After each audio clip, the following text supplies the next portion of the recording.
Buen día, gente. Vamos a empezar a desarrollar nuestro primer cuadernillo de actividades en nuestra materia de patología médica, ¿sí? Este cuadernillo solamente va a componer nuestra unidad de endocrinología, o sea, vamos a estar reforzando los principales puntos sobre todas las patologías hipofisarias, de las suprarrenales, tiroideas, paratiroideas y todo lo que es el capítulo de diabetes, ¿sí? Solamente endocrino. Acá, como siempre, tienen una esquelita de mí, lean con cariño, ¿sí? El objetivo de este cuadernillo siempre es facilitarle el trabajo a ustedes en la hora de realizar su resumen, que tengan algo pronto ya que vamos realizando durante el desarrollo de nuestras clases para facilitarles y direccionarles en la hora del estudio para el examen. Bueno, en la primera página acá tenemos la gran clasificación de nuestras patologías endocrinas que siempre van a caminar hacia dos caminos. ¿Se recuerdan? Hiperfunción con aumento de secreción hormonal e hipofunción con disminución de la secreción hormonal. Entonces, se van a clasificar en hiper e hipofuncionales. Vamos a empezar a hablar por la glándula hipófisis, ¿sí? La hipófisis podía estar también con hiperfunción, lo que nos va a dar un cuadro de hiperpituitarismo con aumento de su secreción e hipopituitarismo, que es una hipofunción con disminución de las secreciones hormonales. Acá nos pide para recordar cuáles son las causas principales de la hiperfunción hormonal. Hablando de hipófisis, eran los adenomas. ¿Se acuerdan? Tumoración benigna. Adenoma, entonces la respuesta acá. Las causas principales de hipofunción hormonal, ¿qué podían ser? Infecciones, traumatismo, radioterapia, cirugías, isquemias, necrosis. ¿Se acuerdan todo lo que podía afectar una glándula, destruir su tejido y disminuir la cantidad de secreción hormonal? Entonces van a poner tres causas. Acá es solamente una causa principal. La segunda página, seguimos con hipófisis, nos dice recordar que es importante tener en cuenta los tipos de células que van a componer nuestra adenohipófisis. Para eso yo me tengo que recordar que mi hipófisis se divide en la parte delantera, que es adenohipófisis, tiene un tallo hipofisario, y la parte de atrás, que es una neurohipófisis. La neurohipófisis nosotros aún no desarrollamos, secreta dos tipos de hormonas, oxitocina y vasopresina. Lo que nos importa en esta unidad es la adenohipófisis. ¿Y por qué es importante yo recordar los tipos de células? Porque las tumoraciones o los adenomas va a llevar el nombre del tipo celular. Entonces, célula corticotropa, célula tirotropa, célula lactotropa, célula gonadotropa y célula somatotropa. Son los 5 tipos de líneas celulares, cada una encargada de secretar una hormona, ¿sí?, que componen la adenohipófisis. Y acá tenemos para completar el nombre de los adenomas. Si nosotros recordamos el nombre de tipo celular, lógicamente se nos va a hacer fácil recordar el tipo de adenoma. Adenoma tirotropo, adenoma lactotropo, adenoma corticotropo, adenoma gonadotropo. Recordar que el lactotropo pueden poner barra mamotropo, que es el otro nombre, y por último el adenoma somatotropo con aumento de secreción de hormona de crecimiento, ¿sí? Entonces acá las células y el nombre de nuestros tumores. En la otra página tienen para poner el tipo de hormona que está aumentado en cada tipo de adenoma.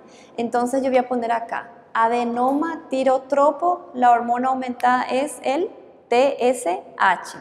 Adenoma lactotropo, la hormona aumentada es la prolactina. Adenoma corticotropo, la hormona es ACTH. Adenoma gonadotropo, la hormona FSH y LH.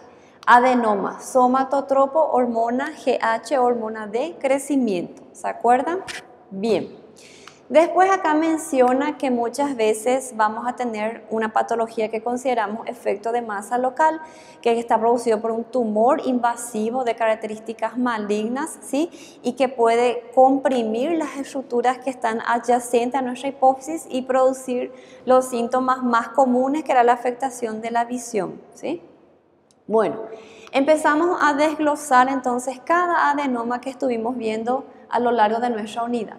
Nos habla un poco de los adenomas tirotropos que están afectando las células tirotrópicas, donde tenemos una secreción aumentada de TSH que va a trabajar en demasía sobre la tiroides y vamos a tener T3 y T4 aumentados, ¿sí?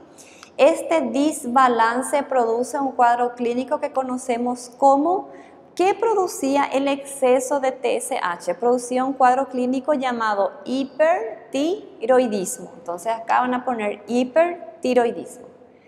Bien, recuerdo cuáles son los síntomas y signos del paciente con adenoma tirotropo. ¿Cómo se va a manifestar en la clínica ese paciente con un hipertiroidismo que está causado por un adenoma tirotropo? ¿Sí?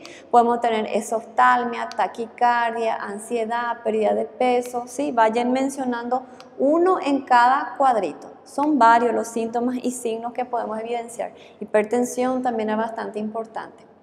Después nos dice, ¿cómo puedo diagnosticar este tipo de adenoma? Aparte de la clínica, ¿qué yo necesito para hacer mi diagnóstico del adenoma tirotropo? Recordar, sumamente importante, el dosaje hormonal, cuáles son las hormonas que tenemos que dosar, TSH, T3 y T4. Y aparte el estudio de imagen, ¿para qué? Para buscar y confirmar la presencia de un adenoma hipofisario. Entonces, acá vamos a poner los laboratorios que tenemos que dosar, ¿sí? Las hormonas y el estudio de imagen, que ustedes ya saben que pueden ser dos y para qué, ¿verdad? ¿Cómo podemos tratar un adenoma tirotropo? ¿Se acuerdan que teníamos que administrar la medicación, los antitiroideos? ¿Sí? Que teníamos dos tipos de antitiroideos. Aparte teníamos que hacer radioterapia para detener el crecimiento de mi adenoma, ¿sí? Y por último, si el paciente no mejora con la radioterapia, eso hay que extirpar. Muchas veces no funciona administrar solamente fármacos antitiroideos. Recuerden entonces que pueden administrar fármacos para la ansiedad, para la diarrea, para la hipertensión. Pueden ir poniendo también, aparte del propiltiouracil y el metimazol. Seguimos con los adenomas. El siguiente es el adenoma lactotropo o mamotropo, que va a estar con una secreción aumentada de prolactina, ¿sí? Lo que nos va a dar un cuadro de hiperprolactinemia. ¿Cuáles son los síntomas del adenoma mamotropo? ¿Se acuerdan? Galactorrea, que era la secreción de la leche, las mamas dolorosas, turgentes y toda la parte de la sexualidad también está afectada. Disminución de la libido, alteración del ciclo menstrual, ¿sí? Infertilidad. Entonces vayan poniendo todos los síntomas que nos puede referir un paciente con un adenoma mamotropo. ¿Cómo podíamos diagnosticar esta enfermedad? Dosaje de laboratorio, ya saben qué hormona hay que dosar, prolactina, y aparte confirmar con una tomografía o resonancia, de nuevo un estudio de imagen para buscar el adenoma. ¿Cuál era el fármaco de elección para el control del exceso de la prolactina? ¿Se acuerdan que teníamos dos y dijimos en clase que uno era el más efectivo porque controla de forma mejor y más rápida la prolactina? Era la cabergolina, ¿sí? Entonces van a poner acá la cabergolina. La otra era la bromocriptina, pero es menos efectiva, entonces no se utiliza mucho. Si no conseguíamos controlar los síntomas con el fármaco, ¿cuál era el siguiente paso del manejo? Si yo no consigo detener, mejorar los síntomas con fármacos, el siguiente paso es la radioterapia. Bien. En la otra página empieza a hablar del adenoma corticotropo. Recordar, mi corticotropa es la encargada de secretar ACTH, que va a estimular la glándula suprarrenal y que va a empezar a secretar en cantidad aumentada cortisol. Bien, recordemos que cuando el hipercortisolismo es de causa hipofisaria se va a llamar enfermedad de Cushing o síndrome de Cushing. Ya saben la respuesta, ¿verdad? Van a poner acá. Cuando tenemos ACTH aumentado por culpa de un adenoma en la hipófisis, sí es enfermedad de Cushing o síndrome de Cushing. Y la causa de producción ectópica de afuera, fuera de la hipófisis, más frecuente de ACTH era un carcinoma microcítico de, ahí se van a acordar, pulmón, ¿verdad?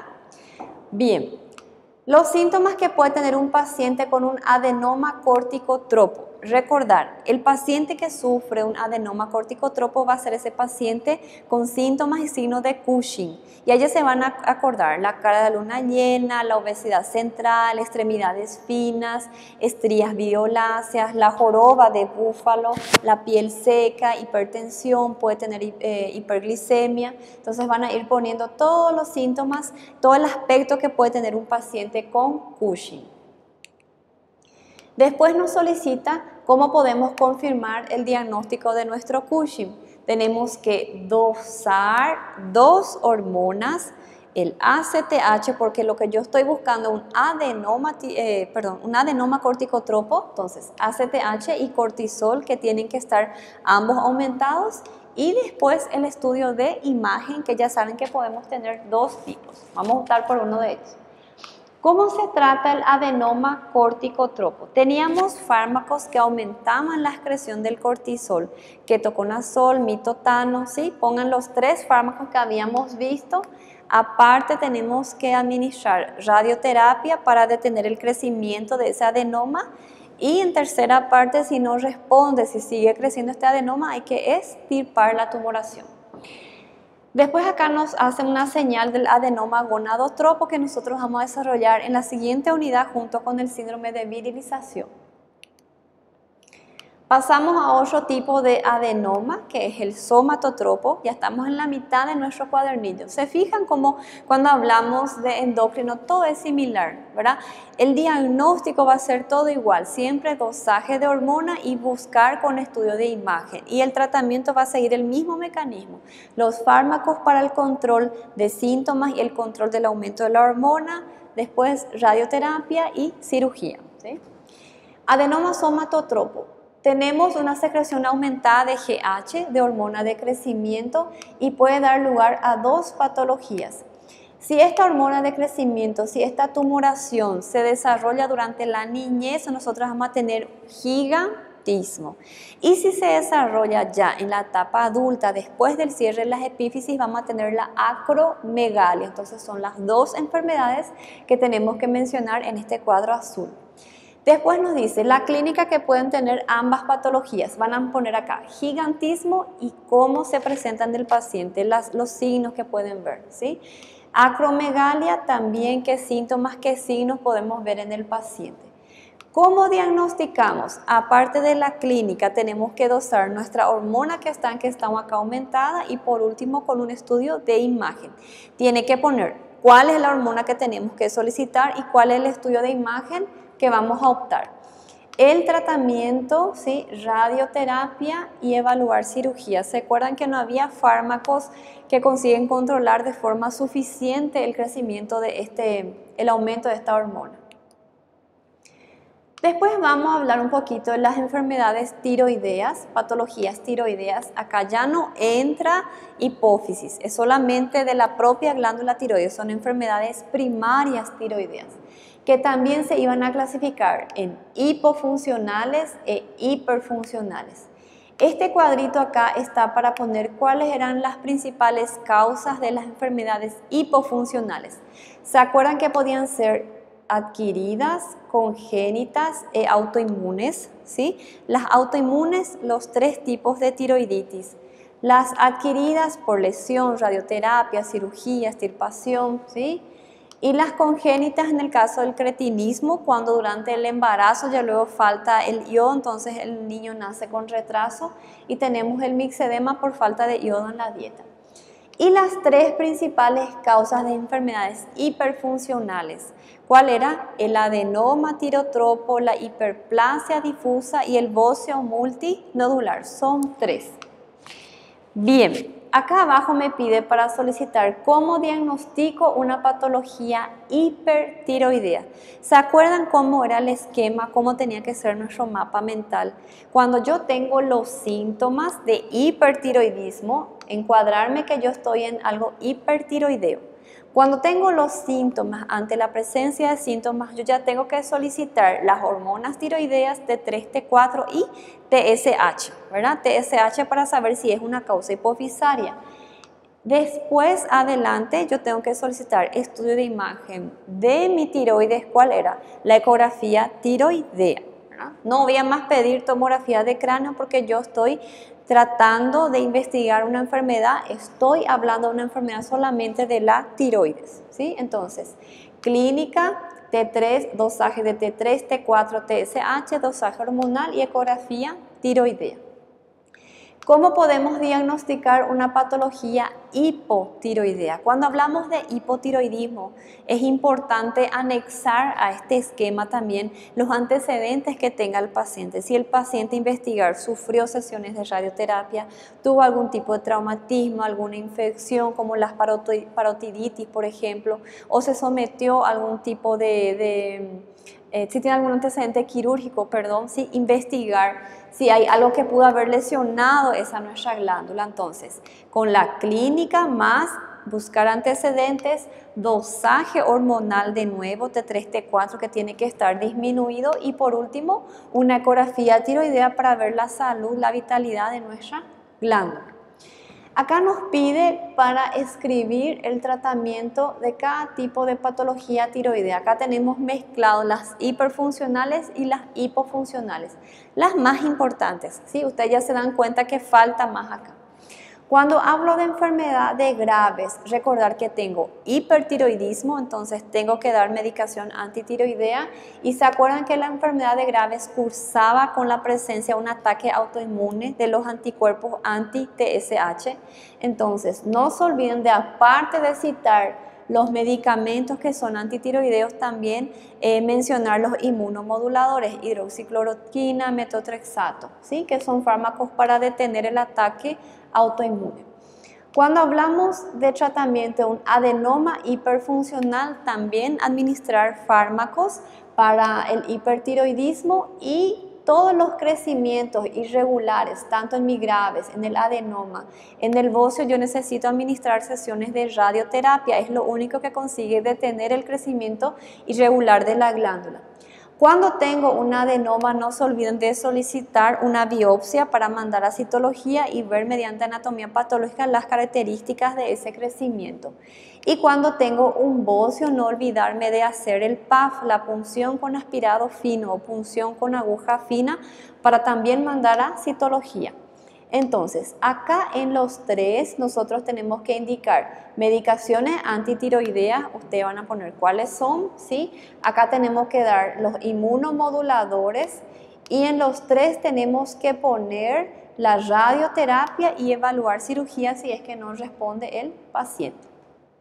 Hablando de tiroiditis y cretinismo, cuando hablamos cretinismo y mixedema, lo que falta es hormona tiroidea, levotiroxina, porque no hay cómo disminuir ni regredir el daño cerebral, el retraso congénito que tiene el niño. Entonces, solamente administrar levotiroxina y yodo en la dieta, ¿verdad? En el paciente adulto.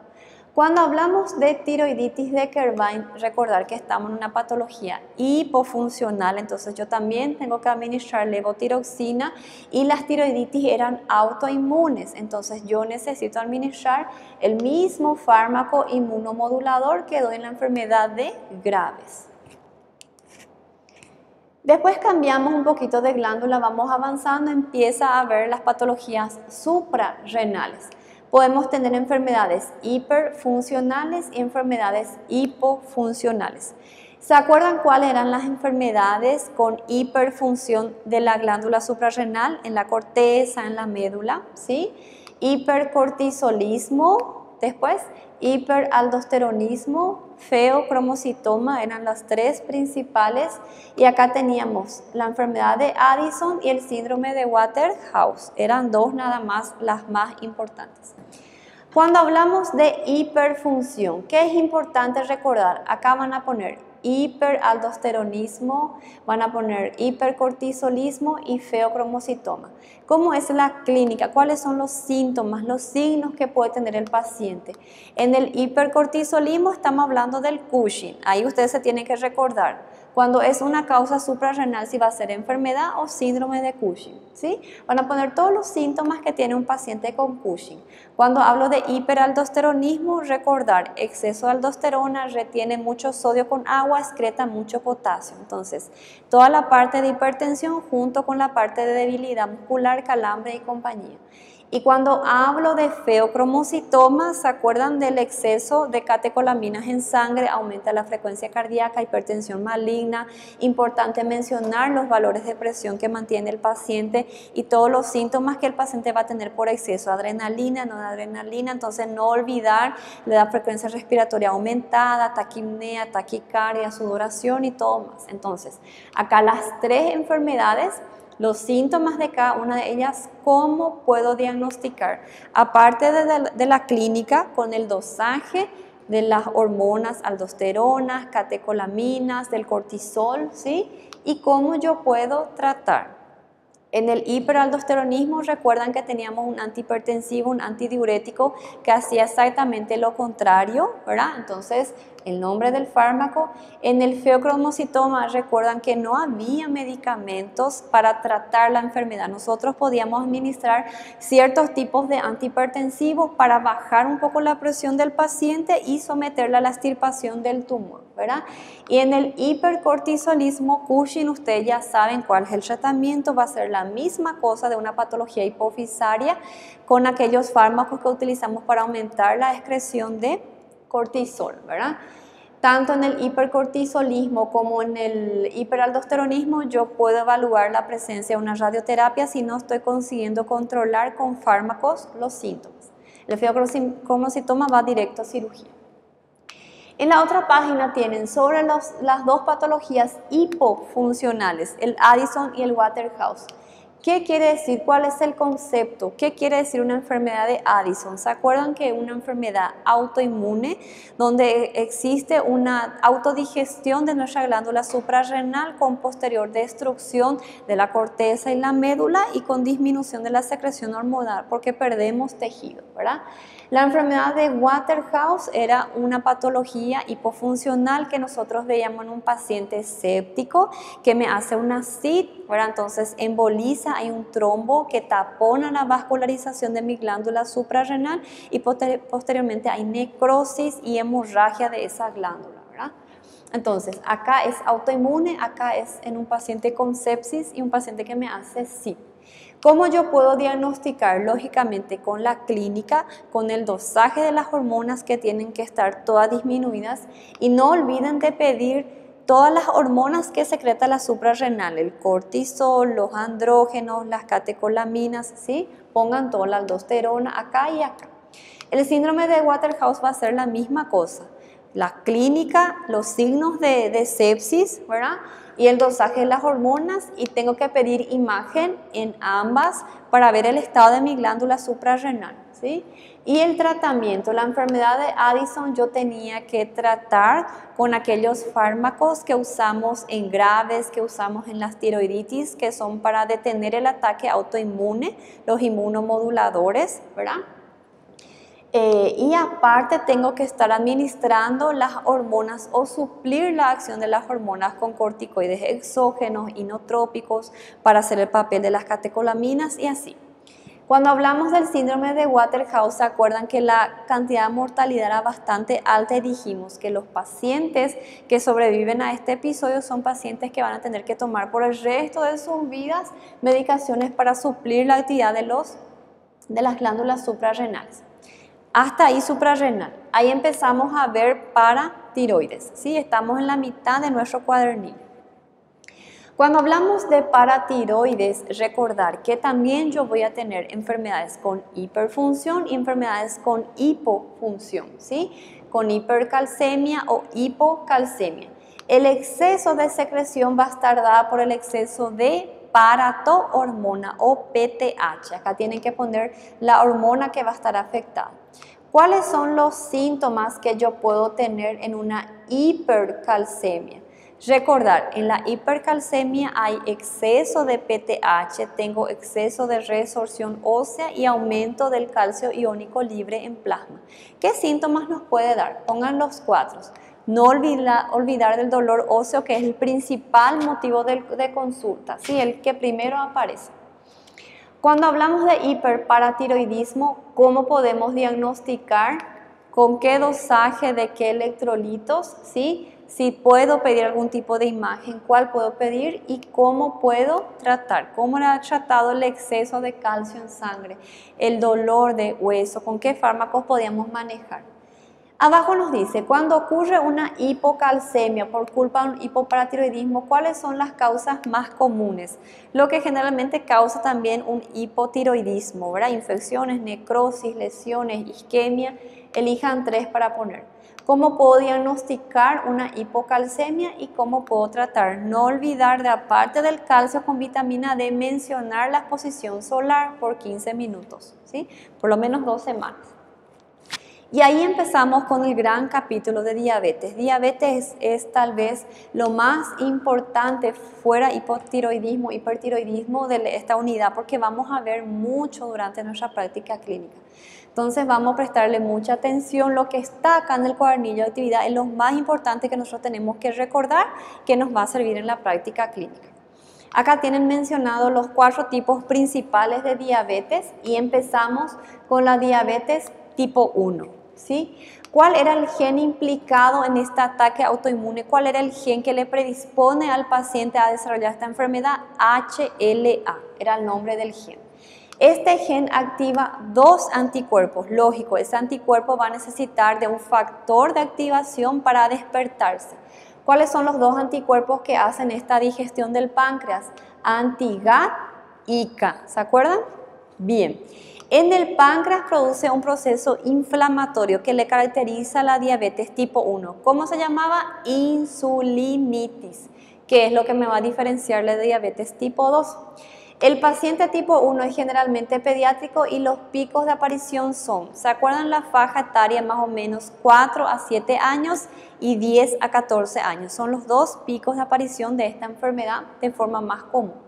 La forma de debut, de aparición de una diabetes tipo 1 generalmente es con un tipo de complicación aguda. ¿Cuál era? Cetoacidosis diabética. Bien, no es difícil. Para que ocurra la activación de los anticuerpos en la diabetes tipo 1, tenemos que mencionar cuál puede ser considerado un factor de riesgo o factor precipitante para despertar los anticuerpos y empezar este ataque, esta autodigestión. Infecciones virales en primer lugar, porque es lo que comúnmente pasa en la edad pediátrica. Aparte, traumatismo, un mal estilo de vida, mucho estrés, ¿sí? Mencionen acá por lo menos 4 factores de riesgo. El tratamiento para la diabetes tipo 1 es insulina, no hay medicación viral, solamente insulina más MED, modificación del estilo de vida que ustedes ya saben que es 50% de nuestro tratamiento. A partir de acá ya es diabetes tipo 2, ¿verdad? Acá nos explica un poco de la fisiopatología, de la prevalencia, que es 90% de los diabéticos tienen el tipo 2 y el paciente produce insulina, pero ocurre 2 situaciones. ¿Qué pasaba? La insulina era en menor cantidad o no era suficiente para la cantidad de hidrato de carbono que consume el paciente y por otro lado, ¿qué pasaba? La insulina empezaba a tener una mala calidad, ¿verdad? Entonces el paciente desarrolla una resistencia a la insulina. Entonces diabetes tipo 1 es insulinitis, lo que acontece en el paciente, y en la diabetes tipo 2 es una resistencia a la insulina, ¿sí? No se olviden de esos detalles. Acá para citar síntomas de diabetes tipo 2, saben muchísimo, las formas de diagnosticar una diabetes mellitus tipo 2, tipo 1, gestacional, todas se van a diagnosticar de la misma manera, ¿sí? ¿Cómo puede ser? Tienen 3 cuadros. La glicemia capilar, poner el valor que tiene que venir de glicemia para que sea considerado diabético. La glicemia en ayunas, también tengo que poner el valor. Y como era el otro, el test de tolerancia oral a la glucosa. ¿Cómo se realiza? Tienen que conocer, ¿sí? Y cuánto tiene que venir el valor. ¿Se acuerdan que se me venía de 100 a 125 o de 199 hasta 199, perdón? Yo le englobaba a mi paciente como prediabetes, ¿sí? ¿Cómo yo puedo manejar esa prediabetes? Cuando hablo de prediabetes, me tengo que recordar que tengo el paciente con factor de riesgo y el paciente sin factor de riesgo. Cuando tengo un paciente con factor de riesgo, yo puedo iniciar medicación vía oral. Si tengo un paciente sin factor de riesgo, nosotros podemos iniciar por 30 días modificación del estilo de vida. Si no baja la glicemia, inicio medicación vía oral. Bien. ¿Cómo es el tratamiento de un paciente con diabetes mellitus tipo 2? Se iniciaba con fármacos vías orales, ¿se acuerdan? Si tenía factor de riesgo es la metformina, si no tiene factor de riesgo glimepirida, y yo voy asociando las medicaciones vía orales. Cuando el paciente ya no responde a la asociación de medicación vía oral, va a empezar a utilizar la insulina. Cuando hablamos de modificación del estilo de vida, que yo tengo que mencionar en el otro costado cómo tiene que ser la dieta, cuánto tiempo de ejercicio tiene que tener el paciente con diabético, disminuir el factor de riesgo, qué yo tengo que considerar factor de riesgo en el paciente diabético, tengo que poner cuáles son los puntos a recordar para la presencia y práctica de ejercicios en el diabético, ¿sí? No realizar ejercicio si está en ayunas, no utilizar insulina en el músculo que va a participar del ejercicio, y si es que va a ser un ejercicio largo, extenuante de más de 2 horas, cada 30 minutos el paciente tiene que consumir 15 gramos de carbohidratos. Acá para recordar los tipos de insulinoterapia que vamos a tener, cómo se realiza. Teníamos dos, ¿verdad? El de 2 aplicaciones y el de múltiple aplicación. Acá tienen que poner cuánto se aplica por la mañana, cuánto de noche, ¿sí? Y acá también cuánto de mañana, cuánto de noche y durante el día, según el hemoglucotest, las correcciones. El tipo de insulina para el de 2 aplicaciones, NPH regular, ¿verdad? El de múltiple aplicación, aparte de usar NPH regular, tiene que usar la de acción rápida para las correcciones. ¿Se acuerdan de la cantidad, verdad? Era 2/3 de mañana y 1/3 por la noche. Las correcciones se hacen según el valor de hemoglucotest y yo voy a administrar más 1 unidad, más 2 unidades, 3 o 4 según el valor que me venga, ¿verdad? La dosis de la insulina iba de 0,5 a 1 UI, unidad de insulina por kilo peso. Después nos dice el parámetro del control del metabolismo, la glicemia de ese paciente, ¿cómo era el nombre de aquel análisis que nosotros hacíamos para controlar cada 3 meses? Hemoglobina glicada o glicosilada, la misma cosa.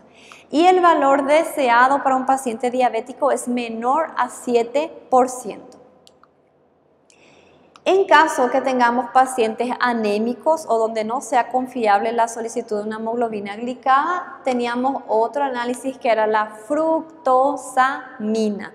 Y recordar el valor que tiene que venir menor a 285 milimoles. Bueno, ahí empezamos a desglosar un poquitito las complicaciones de la diabetes. Acá ya estamos casi al final de nuestro cuadernillo, ¿sí? Recordar que la diabetes tiene complicación a corto plazo, que va a ser las complicaciones agudas, y tienen las complicaciones a largo plazo, que van a ser las complicaciones crónicas. Y cada una de ellas se vuelven a subdividir, ¿sí? Cuando hablo de complicación aguda, tengo complicaciones hipoglicémicas, con baja de la glicemia menor de 70 y menor de 50 me va a ser una severa, y con alta de la glicemia, que son las complicaciones agudas hiperglicémicas, que se dividen en 3. Hiperglicemias simples, solo aumento de la glicemia sin cetosis, sin acidosis, valor más o menos 200 miligramos. Cetoacidosis diabética, tengo acidosis, tengo cuerpo cetónico, el valor de glicemia más o menos 250. Y coma hiperosmolar, exceso de deshidratación, pérdida de la conciencia y la glicemia alrededor de los 600 miligramos. Las crónicas se vuelven a dividir en microvasculares y macrovasculares. Las micro van a afectar los pequeños vasos sanguíneos, retinopatía, nefropatía y neuropatía. Las macrovasculares van a afectar los grandes vasos, ¿verdad? Con las afectaciones cerebrovasculares, de las coronarias y los miembros periféricos. Acá no hace falta completar nada, pero tienen que conocer y recordar este cuadro de clasificación.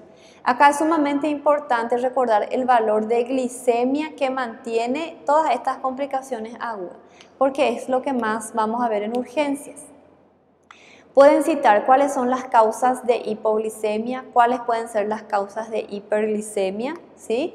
La complicación crónica está relacionada con el control de la hemoglobina glicada. ¿Se acuerdan que por eso era tan importante mantener menor a 7? Porque cuanto más tiempo yo mantengo, mejor el pronóstico de mi paciente, ¿verdad?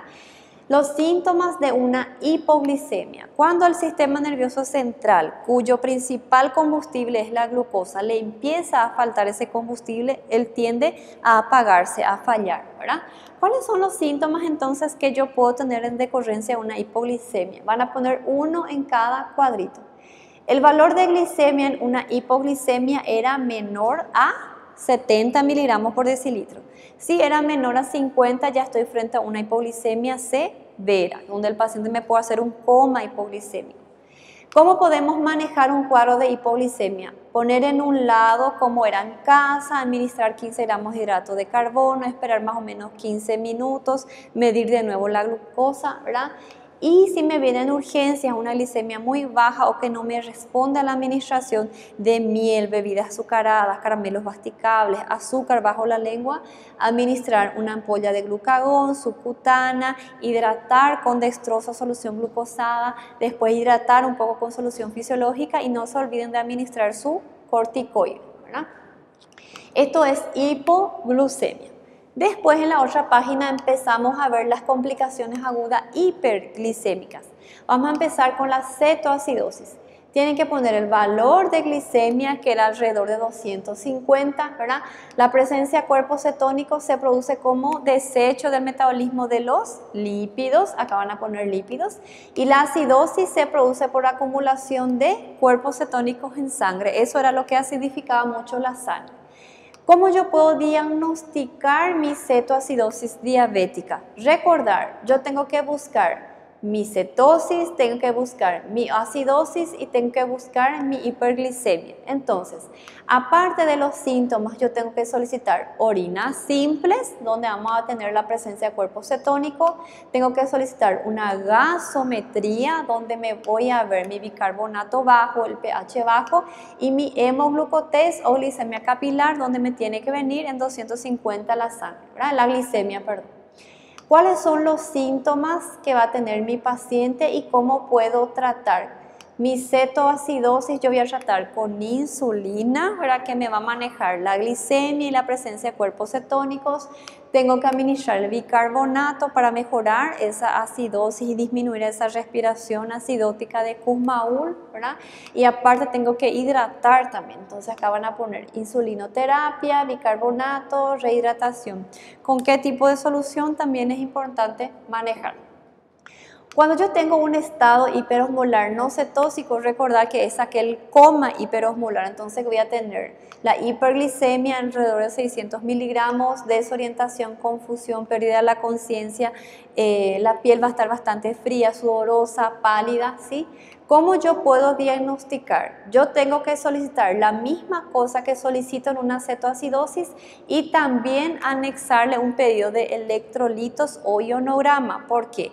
Yo tengo que descartar la presencia de cuerpos cetónicos, tengo que descartar la acidosis, tengo que confirmar mi hiperglicemia, pero también tengo que confirmar qué electrolito está disminuido porque el paciente está súper deshidratado. Entonces no se olviden de poner acá boca seca, piel seca, mucosa seca, ¿sí?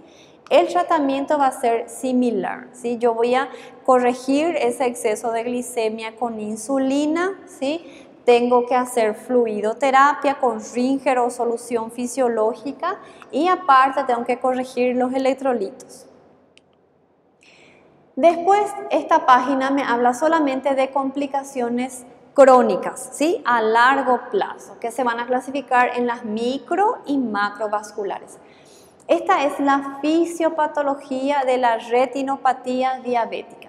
La hiperglicemia produce pérdida de moléculas de adhesión. ¿Cómo se llamaban las moléculas de adhesión de un endotelio, de una célula endotelial con otra? Era pericitos, ¿se acuerdan? Se produce una alteración de la permeabilidad con la formación de microaneurismas. Va siguiendo la enfermedad. Esta alteración en el fondo de ojo se llama venas en rosario, ¿sí? Además, se produce extravasación de 3 sustancias que podía atravesar mediante esa permeabilidad alterada. Líquido que va a producir edema, sustancias proteináceas y sustancias lipídicas, lo que me va a dar aquellos exudados duros y manchas algodonosas en el fondo de ojo, ¿verdad? Después nosotros podemos dar, estas zonas se van a producir flujo turbulento, donde tenemos las zonas de microaneurisma, ¿verdad? Vamos a tener agregación plaquetaria, isquemia en zonas de la retina.